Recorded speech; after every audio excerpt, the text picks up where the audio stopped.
இது 1, இது 10, இது 100, இது 1000, இது 10,000, இது லட்சம், இது 10 லட்சம், இது கோடி. இதுவரைதான் உங்களுக்கு தெரியும். இனி வருகின்ற அடுத்தடுத்த ஒவ்வொன்றிற்குமே ஒவ்வொரு பெயரை வைத்திருக்கிறான் தமிழன். இது அற்புதம், இது நிகற்புதம், இது கும்பம், இது கணம், இது கற்பம், இது நிகற்பம், இது பதுமம், இது சங்கம், இது வெள்ளம், இது அந்நியம், இது அர்த்தம், இது பரார்த்தம், இது பூரியம், இது கோடி கோடி முக்கோடி எனப்படும் பிரம்மகற்பம்.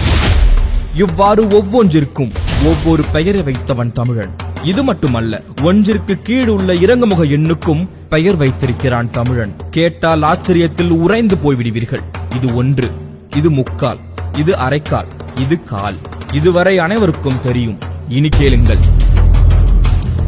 இது 4மா, இது 3 வீசம், இது 3மா, இது அரைக்கால், இது இருமா, இது மாகாணி, இது 1மா, இது முக்கால் வீசம், இது முக்காணி, இது அரை வீசம், இது அரைமா, இது கால் வீசம், இது காணி, இது அரைக்காணி முந்திரி, இது அரைக்காணி, இது முந்திரி, இது கீழ் முந்திரி, இது இம்மி, இது மும்மி, இது இன்று நானோ எனப்படும் அணு.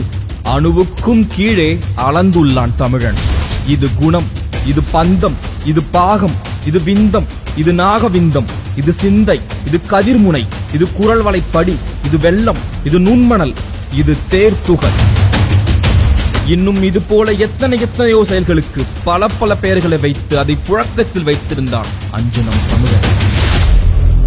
வரலாறுகள் செறிந்த, இலக்கியங்கள் நிறைந்த, தனித்தன்மை பொருந்திய, படிக்க பழக இனிமையான மொழி, செம்மொழிகளின் மூத்த மொழி.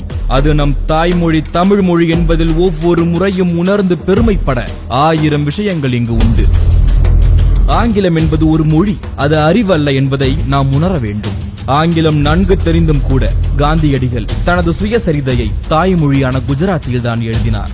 3000 ஆண்டுகளுக்கு முன்பு எழுதப்பட்ட தமிழ் நூலான தொல்காப்பியம் இன்றும் நம்மிடம் உள்ளது. அதற்கு முன்னும் பல இலக்கண நூல்கள் இருந்துள்ளன என்பதை தொல்காப்பியமே கூறுகிறது. ஒருவருக்கு தெரியும் மொழியில் பேசும்போது அந்த செய்தி அவரின் மூளைக்கு செல்கிறது. அதுவே அவரின் தாய்மொழியில் பேசும்போது அந்த செய்தி அவரின் இதயத்திற்கு செல்கிறது என்று தாய்மொழியின் அவசியத்தை சொல்கிறார் நெல்சன் மண்டேலா. உலகின் மூத்த மொழி நம் தமிழ் மொழி என்று நாம் வெறும் பெருமைக்காக மட்டும் சொல்லவில்லை. அதை பல சான்றுகளோடும் பல ஆவணங்களோடும் ஆணித்தரமாக சொல்கிறோம். மொழிகளுக்கெல்லாம் தாய்மொழி நம் தமிழ் மொழி என்று இனி